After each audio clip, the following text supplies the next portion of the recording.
بھائی صاحب آپ نے بھی دیکھا ہے کہ یہ الیکٹرانک ووٹنگ مشین کا جو پروسیس ہے، وہ کیا اتنا ہی کمزور ہے کہ اس کو کوئی بھی بیٹھے گا، کوئی انفلوئنس کر سکتا ہے اس کو اور نتائج کو چینج کر سکتا ہے، اثر انداز ہو سکتا ہے اس کے اوپر؟ یا اس کو بہتر بنانے کے لیے گنجائش ہے ہمارے پاس؟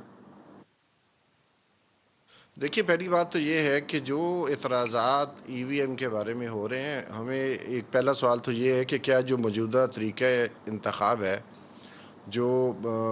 بیلٹ پیپر استعمال کرنے کا طریقہ ہے، گنتی کا ہے اور پھر الیکشن کے رزلٹ تیار کرنا اور اس کی تشہیر کرنا،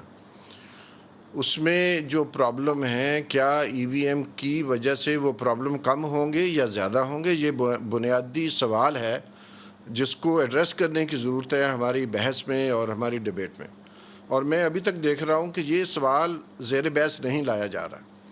اور اس کی جو خد و خال ہیں ان کو بھی سمجھنا ضروری ہے۔ میری نظر میں انڈیا نے ای وی ایم کا استعمال کیا ہے سال ہا سال تک، اور اس کی کوئی پیپر ٹریل نہیں ہوتی تھی۔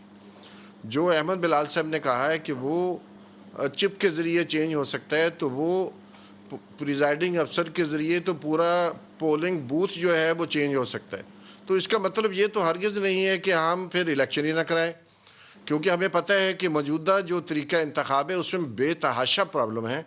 اور یقیناً میری نظر میں ای وی ایم کے آنے سے کم از کم جو گنتی کا عمل ہے جس میں ہمیشہ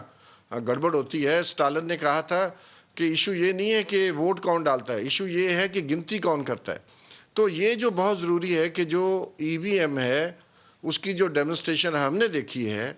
اس میں گنتی کا عمل بہت ہی سائنٹیفک اور بہت ہی تیز رفتار ہے، جو کہ ہمارے ہاں انتخابات میں 2013 کے انتخابات میں فارم 45 اور انتخابات جو 2018 کے ہوئے ہیں اس میں فارم 14 کے اوپر 42 کے بارے میں 45 کے بارے میں بہت زیادہ جو ہے وہ کنٹروورسی ہوئی ہے، اور اسی کی بنیاد پر آج تک ہم دیکھ رہے ہیں پاکستان میں ایک سیاسی جو پولرائزیشن ہے وہ بڑھتی جا رہی ہے۔ تو یہ ایک پہلی بات تو یہ ضروری ہے کہ ہم دیکھیں۔ دوسری بات یہ ہے کہ جو ہمارے اے ٹی ایم کارڈ ہیں ان میں بھی چپ ہے، کیا ہمارے جو کارڈ ہیں ان کی چپ کو ہیک کیا جا سکتا ہے؟ یقیناً نہیں کیا جا سکتا۔ تو میں سمجھتا ہوں کہ یہ اعتراضات کے علاوہ جو بڑا اعتراض بنتا ہے وہ سیاسی اتفاق رائے ہے، جس کی طرف احمد بلال صاحب نے بات کی ہے۔ لیکن حیرانگی ہوتی ہے کہ بہت ساری جماعتیں جو اس کو آؤٹ رائٹلی ریجیکٹ کر رہی ہیں، آج تک ان کی طرف سے ایک انفارمڈ پوزیشن پبلک کے سامنے نہیں آئی۔ تو یہ بہت ضروری ہے کہ وہ بھی سامنے آئے۔ تیسری بات میں یہ کرنا چاہتا ہوں، 2017 کا جو الیکشنز ایکٹ ہے اس کو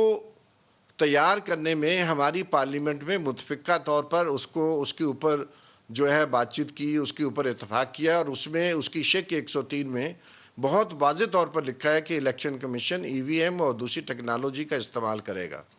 اب 2018 کے انتخابات کو ہوئے 3 سال گزر چکے ہیں، اور اس لا کو بنے ہوئے 4 سال ہو چکے ہیں، لیکن الیکشن کمیشن نے اپنی یہ ذمہ داری پوری نہیں کی آج تک۔ اور میں بہت اعتماد کے ساتھ اور پبلک میں بات کر رہا ہوں کہ الیکشن کمیشن نے اس کی طرف کوئی پیش رفت نہیں کی۔ جس ٹیسٹ کی بات ڈاکٹر صاحب کر رہے ہیں، جو احمد بلال محبوب صاحب کر رہے ہیں، اس کی ٹیسٹنگ ہمارے بائی الیکشنز میں، ہمارے جو ابھی کنٹونمنٹ بورڈ کے الیکشن ہو رہے ہیں اس میں ہوتا تو قانون کی وہ شک پوری ہو سکتی تھی، لیکن اس کی طرف پیش رفت نہیں ہوئی۔ اب ظاہر ہے وقت بہت کم ہے،